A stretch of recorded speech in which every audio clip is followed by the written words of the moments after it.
Hindi ko alam kung matutuwa ako, matatakot. I lied to my resume. Hindi ko in-expect na merong job offers na dadating sa'kin kahit nagawa ng AI yung resume ko.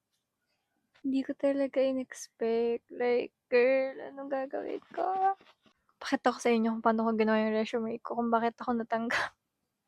Ayan. So, what I did is I used this vibe code feature of this AI and then kumuha ko ng prompt, which is ito, yung detailed na, nakasama na yung details ko. So, ang nilagay ko lang dito is yung example details lang, guys.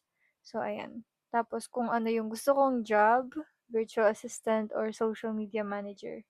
Design preference na gusto ko.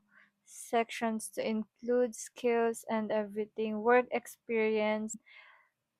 Ayan. Hayaan ko lang siya na gawin niya yung resume ko.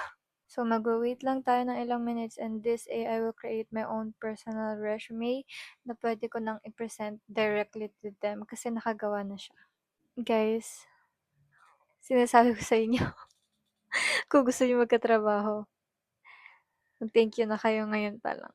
Okay, so eto na siya. It's done, it's made, and ready to go. No wonder why they hire me kasi ganito yung kaganda yung layout ng resume ko.